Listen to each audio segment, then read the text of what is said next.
Sharon H here with another viewer request video. Things that don't determine your self-worth. Just remember, everything in this video is coming from my perspective and viewpoint. Take what advice you want and let the rest slide right off of you like Teflon. In all my years, I've not met many that don't question their own self-worth. And those that do, which are many, I've found we all seem to follow a particular trend. We all seem to measure our self-worth on the same things, and it's madness. It really is. I spent most of my life questioning my own, feeling inferior, as though I never measured up to others in any shape or form. I mean, there were contributing factors that robbed me of self-belief, self-love, yada yada, but I think much of it was my overthinking. See, we tend to overthink. Let's be real, most of us do it. We always tend to jump to the negatives too. Well, unless we are full to the brim of ourselves. And let me tell you, I have encountered more of these in midlife than I ever did in my youth. Thing is though, whilst they present as self-adoring and full of themselves, I see most of them as insecure as hell. It's a front, yes. Front. Now let me say that one more time for those in the back. Yes, it's a front. Say that 3 times really fast. These people are typically more unsure, insecure and scared than the rest of us put together. They are just very good at masking their insecurities with bravado. Trouble is, for the rest of us, these are the Muppets we often measure our worth off. We see them so-called living large and loving themselves sick, and we begin to second guess ourselves. We can feel the sting of their judgments burning a hole in the back of our bloody heads too. Craziest part I've learned with age is anyone secure, anyone genuinely doing good is too busy doing big things to give a flying what we're doing. Sure, we all have an opinion when anyone has wronged us, hurt us, or is getting under our skin. But we vent to our friends, release it to the wind and get over it. But anyone coming after us, trying to sabotage us, mocking us, or character assassinating us, the problem doesn't lie with us. The problem lies with these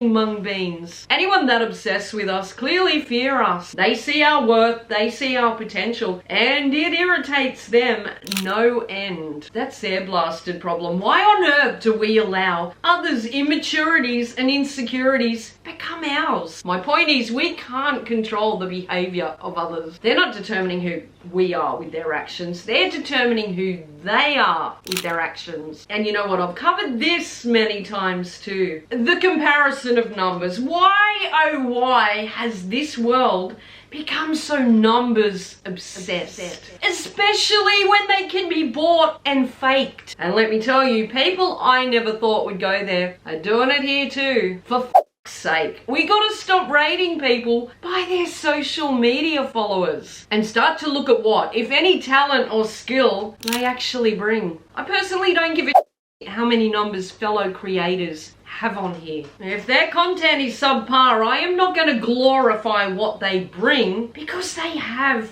high numbers. If you do this, give yourself an uppercut. I'm more likely to question the validity of those high numbers than compare myself poorly to them. How did it get here that numbers that again may not even be real, how do these numbers override real talent, real work, real grit, real determination on any of these blasted platforms? The people that you see on here and on Instagram that are all over every man and their dog's posts or videos, they're just trying to drum up engagement for their own. On here, for example, do you think they're really watching your video if you see them commenting everywhere? Don't get me wrong, it's good to genuinely support fellow creators. I'm all for that. But how many hours do these kinds get in a day? Do the math, people.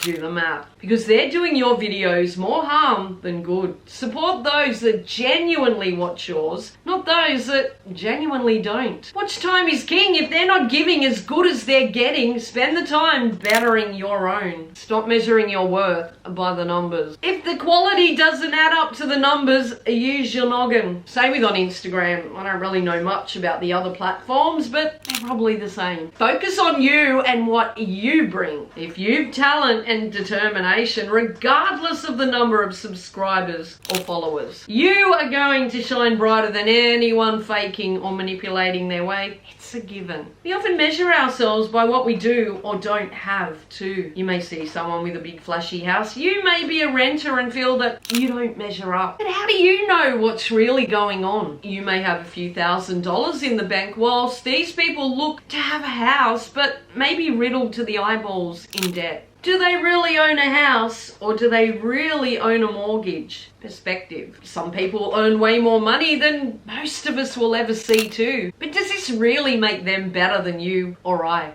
I don't think so. Yeah, sure. They may be able to acquire better material things than you or I, but how do we automatically feel inferior and assume they're better people than you or I? Money, they say, can't buy happiness. Well, you know what? It can't buy morals either. And please don't take that as me saying that people with money are devoid of moral, like I would be in a position to know that. My point is, we don't know what anyone is like or what anyone does behind closed doors. We don't know their sins any more than anyone knows ours. My point is, money does not make them morally better. Their behavior and the good they've brought to the world determines their moral positioning, not money. Numbers or social standing. A person may have better, may get to live better, but this will never, in my opinion, deem them a better person. We all have the capacity to be and become a better person. We do not need riches or spoils to do this. It comes down to choices, actions, righting our wrongs and growing from them. There will always be those that think their car smells like Chanel No. 5 too. But that's just their high opinion of themselves. It won't ever make it true. Nothing in life is a given and nothing in life is guaranteed.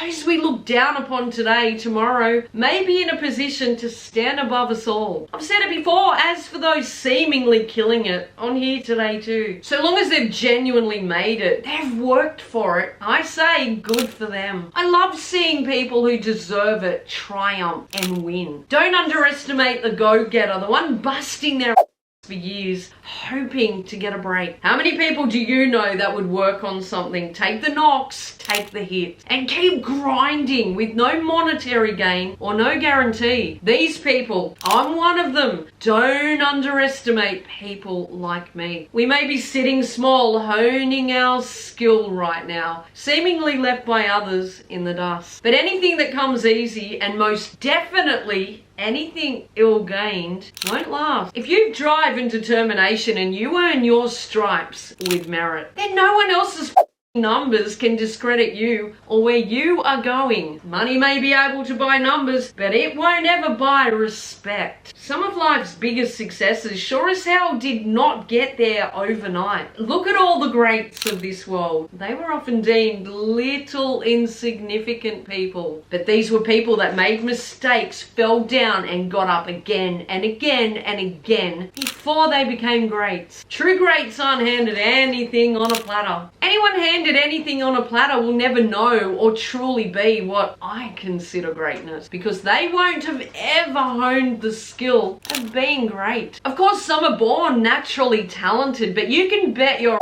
they still had to cop knockbacks and kicks in the guts before anyone gave them a shot. Chose to see the talent. Often it's the genuinely gifted and talented people of this world that have to work the hardest to prove themselves. Often they're the ones that have been the most torn down too because of other people's bloody insecurities. The genuinely talented don't cut corners, don't try to cheat their way, and sure as hell have no need to fake their way or try to ride anyone else's coattails. This would be those that are sitting on huge pretend platforms with nothing of substance to show for it. The dime a dozen wannabes that are all show and full of We all need to stop measuring ourselves by the superficial numbers, the superficial everything. What we have, how we look, doesn't determine our real worth. We determine our own self-worth, and it's something that can only come from self-belief and self-satisfaction. If you get to the end of your days and know that